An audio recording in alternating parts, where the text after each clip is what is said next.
Hello everyone, welcome to our channel.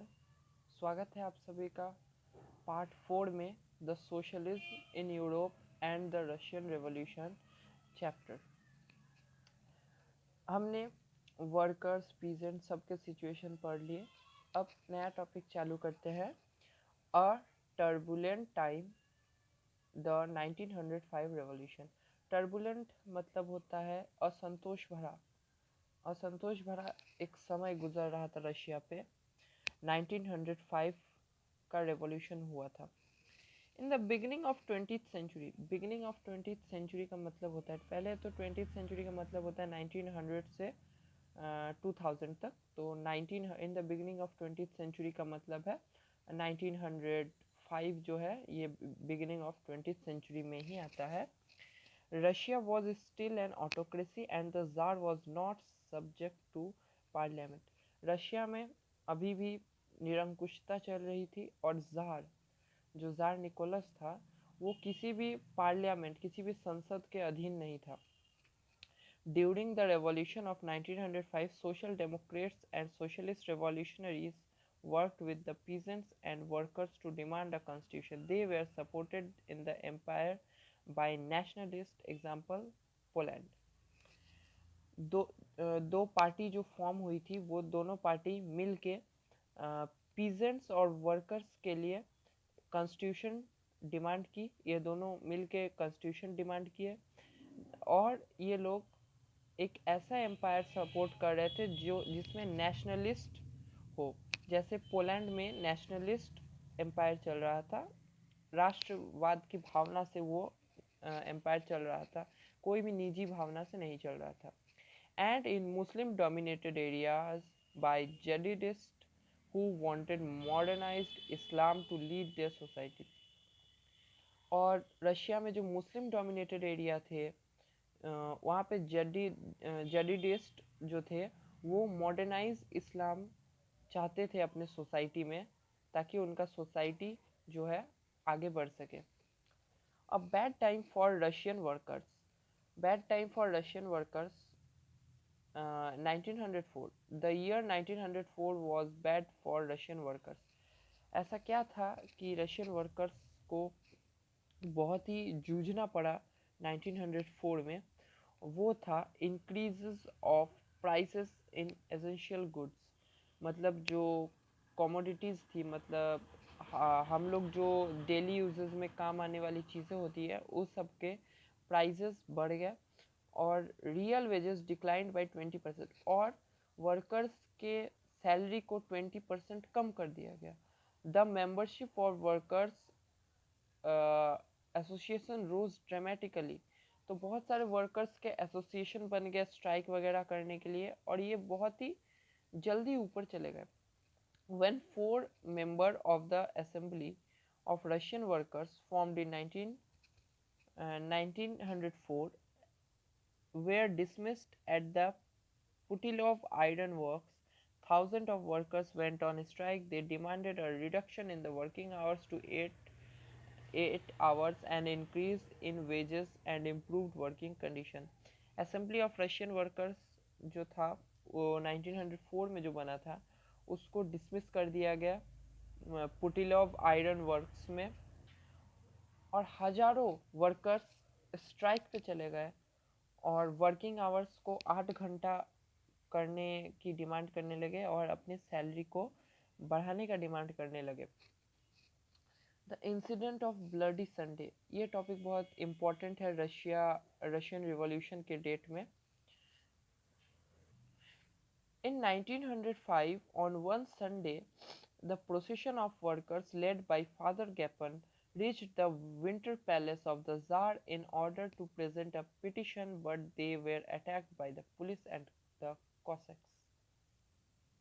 1905 में एक Sunday था जिसमें फादर गैपन ने वर्कर्स को लीड किया और विंटर पैलेस में आंदोलन करने गए थे, परंतु उनके जो आंदोलन के विचार थे वो बहुत ही नॉन वायलेंस थे, पर जार ने ऑर्डर दे दिया पुलिस और कॉसेक्स को अटैक करने के लिए, और पुलिस और कॉसेक्स ने अटैक कर दिया वर्कर्स के ऊपर। पुलिस तो हमें पता है, मगर कॉसेक्स का मतलब होता है एक वॉलेंटियर टाइप जिसके पास मिलिट्री स्किल्स होती हैं, वो भी इस अटैक में शामिल हो गए और पुलिस का साथ दिए। In this incident many workers where killed and bounded. बहुत सारे वर्कर्स इस इंसिडेंट में मारे गए और घायल हो गए। इस इंसिडेंट को ब्लडी संडे कहा जाता है।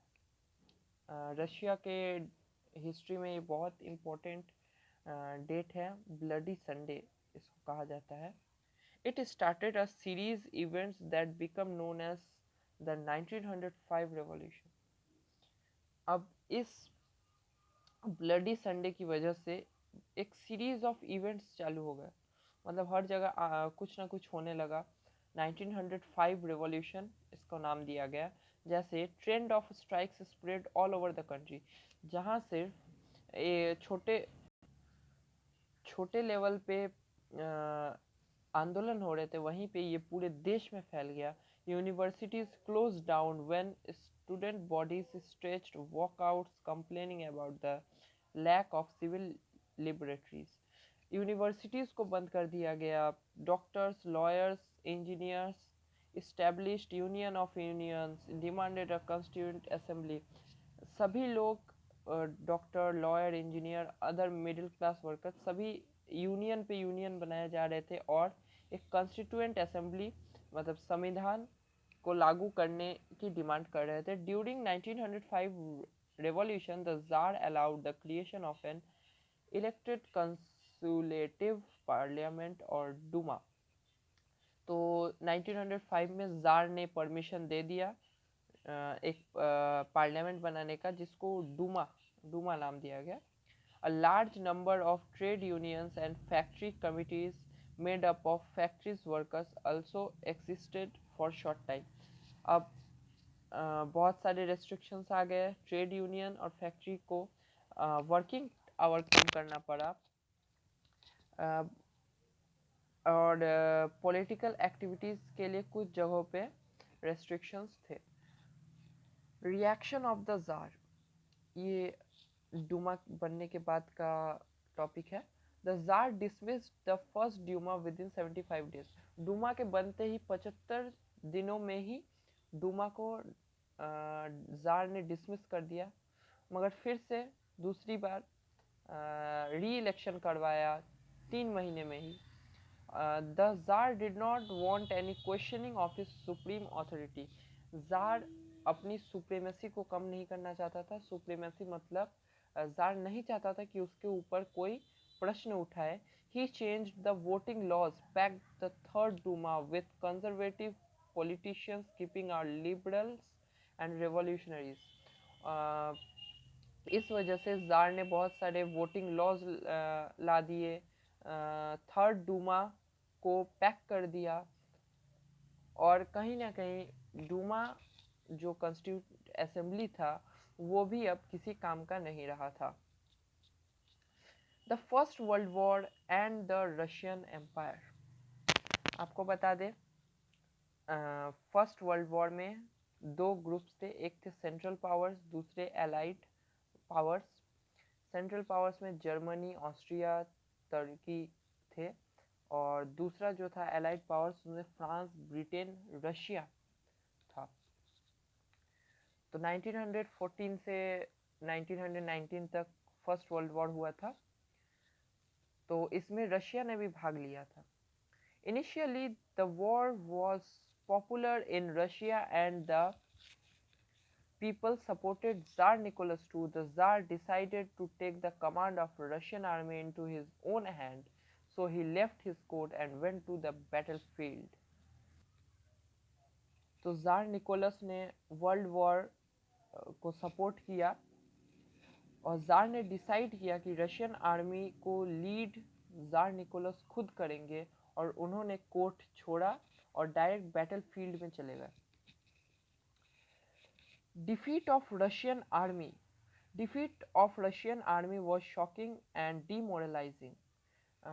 फर्स्ट वर्ल्ड वॉर में रशिया ने भाग लिया था, बल्कि एलिट पावर्स जीता था, फिर भी रशिया वॉर हारा था। जी, तो रशियन आर्मी जो वॉर हारे थे, वो एक बहुत ही शॉकिंग न्यूज़ था और डीमोरल कर दिया, मतलब सबके कॉन्फिडेंस को गिरा दिया। रशियन आर्मी बहुत ही बुरी तरीके से जर्मनी और ऑस्ट्रिया से हार गया था 1914 से 1916 के बीच में। There were over 7 million Russian casualties by 1970. करीबन 7 मिलियन रशिया के लोग आर्मी मारे गए। 7 मिलियन का मतलब होता है पूरे 70 लाख आर्मी डिस्ट्रॉय हो गए। बहुत सारे Russian army destroyed crops, buildings, prevent the enemy from being of the land. बहुत सारे क्रॉप डिस्ट्रॉय हो गए, बिल्डिंग डिस्ट्रॉय हो गए। 3 मिलियन रिफ्यूजीज रशिया में बढ़ गए। रिफ्यूजीज मतलब बेघर हो गए लोग। 3 मिलियन मतलब 30 लाख लोग। The situation dishonoured the government and the tsar. Soldiers did not wish to fight such a war. Soldiers को मन नहीं था इस वॉर में भाग लेने का, मगर जार ने कहा था तो ये वॉर में भाग लेना पड़ा। मगर हार के बाद कहीं ना कहीं जार का पूरा पॉपुलैरिटी गिर गया। अब इम्पैक्ट्स ऑफ वॉर देखते हैं। The war had a severe impact on industry. सबसे ज़्यादा इम्पैक्ट वॉर ने इंडस्ट्रीज में डाला। The country was cut off from other supplies of industrial goods by the Germans. जितनी भी इंडस्ट्रीज बची कुची थी, अब पूरा जर्मन लोगों ने ख़त्म कर दिया था और रशिया का जो इंडस्ट्री था वो बहुत ही बुरी तरीके से प्रभावित हुआ। 1916 railway lines began to break down. Railway lines जो कि रशिया में थे उस सब को तोड़ दिया गया। Able bodied men were involve in the war. It led to acute labour shortage. इतने सारे लोग भाग लिए थे उस वॉर में कि लेबर शॉर्टेज पड़ गया। Large supplies of grain were sent to feed the vast army. Food scarcity became common, which sometimes lead to riots in bread shops. क्योंकि बहुत सारे लोग, रशिया के बहुत सारे लोग वॉर में गए थे, तो जो भी फूड ग्रेन्स थे सब उनको भेज दिया जा रहा था। तो जो रशिया के अंदर था, फूड स्कार्सिटी फैल गया। कभी कभी तो ब्रेड शॉप्स में दंगे तक हो जाते थे, ऐसा फूड स्कार्सिटी चल रहा था। तो आज के पार्ट में इतना ही। अगले पार्ट में फरवरी रेवोल्यूशन, सस्पेंशन ऑफ ड्यूमा और भी बहुत सारी चीज़ें हम लोग पढ़ेंगे। ये पार्ट अच्छा लगा तो वीडियो को लाइक कीजिए, सब्सक्राइब कीजिए और अगले पार्ट के लिए हमारे चैनल के बेल आइकन को प्रेस कर दीजिए। Thank you.